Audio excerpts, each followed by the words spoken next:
Okay, so now I want to do the following exercise. I want to set up an experiment there where the students gather the data for an experiment collaboratively, but they also are doing the analysis collaboratively. And the way to do that, I find, is to plot both the original data as well as the analysis on the same chart. So you want to set up a chart where you plot two different sets of data. That means you need to fill it from a single form, because unfortunately there is no way to set up two forms to point to the same sheet and therefore the same chart.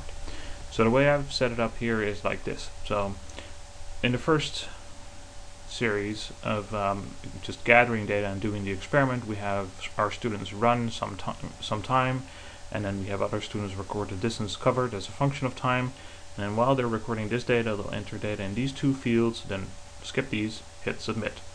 These two fields, skip this, submit. So then when they do the analysis, so we come back to the classroom, I might ask them to point out some interesting features, and I'll leave these two blank, but then they'll hit enter data in these two, and then I'll hit submit, and then data here, and then they'll hit submit. Okay, so I've already submitted dummy data, and in fact that's a good idea to submit some dummy data, because then when you set up your chart, you're sure that you've actually done it properly. So you see I've already submitted some data here, and I want to now plot these two in the same series. And the way to do that is you need to combine these two x-axes. See, this one for the first set of data, and then this one for the second set of data. You need to combine those two x-axes into a single x-axis. So the way I like doing this is just calculate the maximum, which is going to return either one of those, because when this one has been submitted, this one is going to be blank, and here when this one is blank and this one's been submitted, it's going to pick up the 0. So let's see if that works.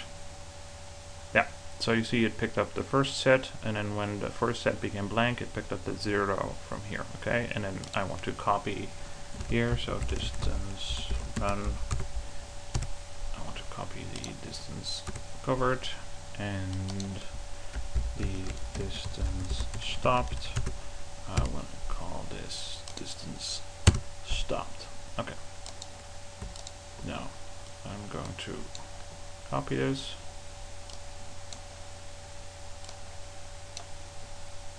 Okay, so you see now we have these two data sets in 3 columns. They're combined x-axis, y-axis number 1 and y-axis number 2, and you see that you'll see that we can plot those in a single plot. Now one thing I want to do here is, you see this line here, it stops there, and that's because I've submitted a whole bunch of extra data, and when I submit the new data set, it's actually going to go all the way over here, and I want to prevent that. So I think I can get rid of it this way. If I just say delete. Yes. So you see now the line stops here. That means new data is going to go here, right where I want it. Okay. But of course I've also cleared my formula. See, the formula is not there anymore. So I'm going to copy this. Okay. So you see the data is here. Data's not there. Data's not there. Now, let's say I want to set up a chart. So I'm going to do it this way. I would create a chart, and then I'll show you in a minute how to do that. But the problem is, when new data is going to be submitted, it's going to go into this row, and it's going to create a blank row here where actually there is no calculation done. So in other words, I would have to redo this calculation in order for the chart to be updated. And let me show you how that works. So for instance, now we're doing the analysis, and I'll have some students submit some data. So 3 and 5, hit submit. Okay.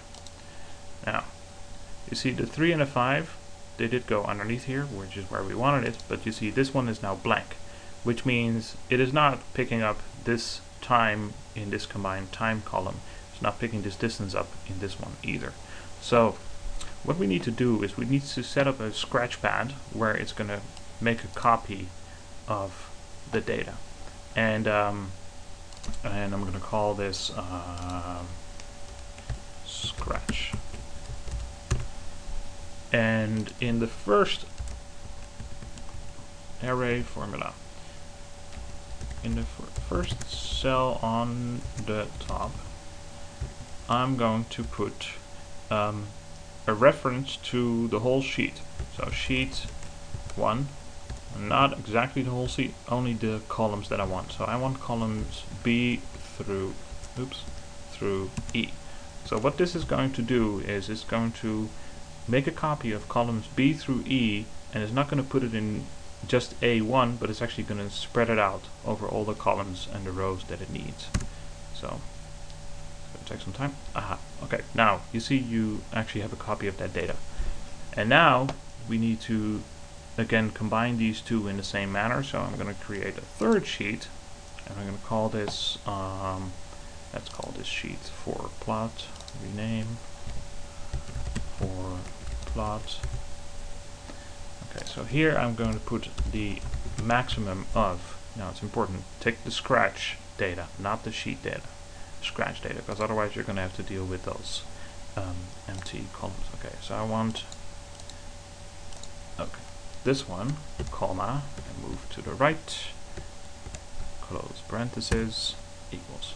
Okay, and now here I want the scratch data first one, and here I want the scratch data second y-axis. Okay, so let's confirm that it's correct. So you know that it tells you what the formula is here. So take scratch D2, okay, scratch B2, scratch A2, and scratch C2. Okay, that's good. Now I also want to have insert above. I want to have headers here, time, and I'm going to say distance run, distance stop. Okay, now we're all good. And the reason I put those columns there, those headers there, is because it's going to pick it up for our chart.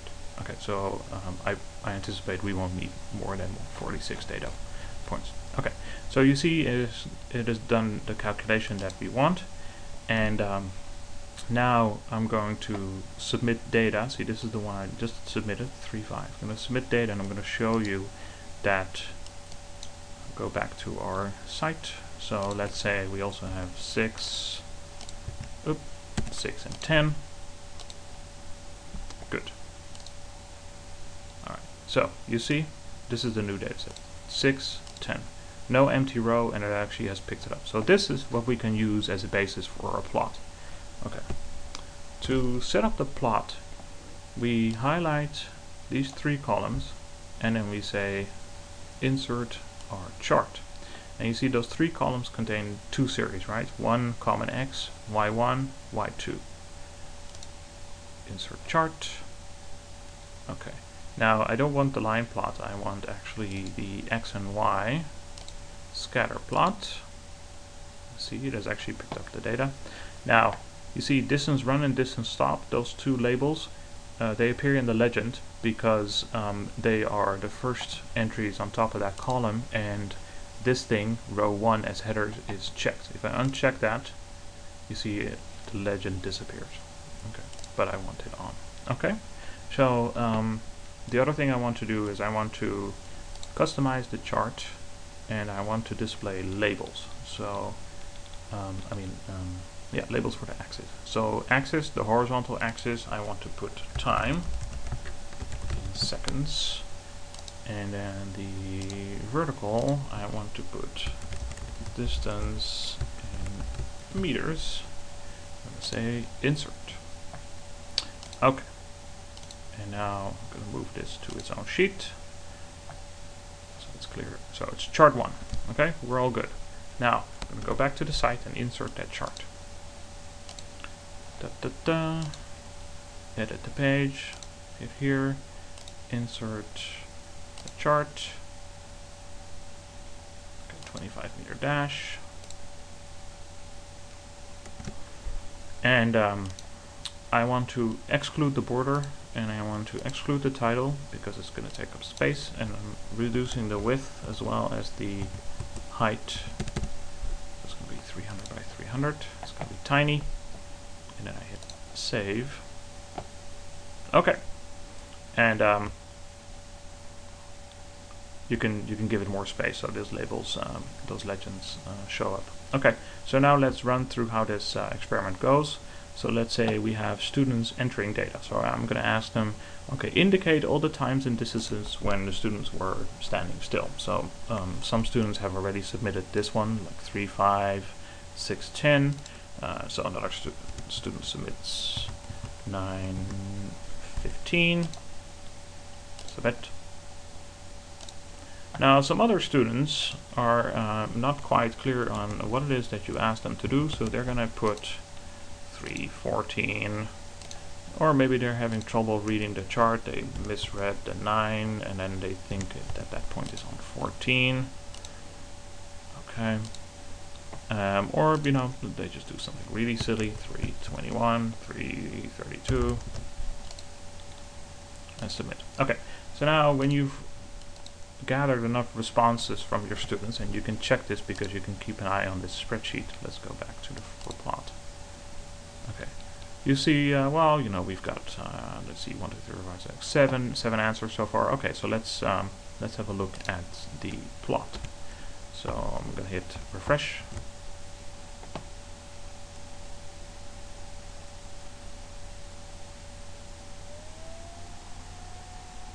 Ta-da! Okay, so you see some of the students actually were quite on. See, this one was pretty good. This one was not too bad. This one was clearly off, and this one was clearly off as well. So, as a teacher, now you know that you have your work cut out for you, because obviously some of the students in the class are not getting how to read this chart. Of course, the advantage of doing the analysis in this way is that you actually get full participation, rather than the classical way of discussing, where you would ask your students to identify those points, and you may be getting 30% participation, and of course only those 30% that actually know the answer are going to respond. So you might be deluded into thinking that all your students understand exactly what it is you have just asked them and know how to give the right answer. And that is, of course, the whole point behind the CSCS method of teaching, is that you get full participation and collaboratively discuss this data. And that's it. Thank you.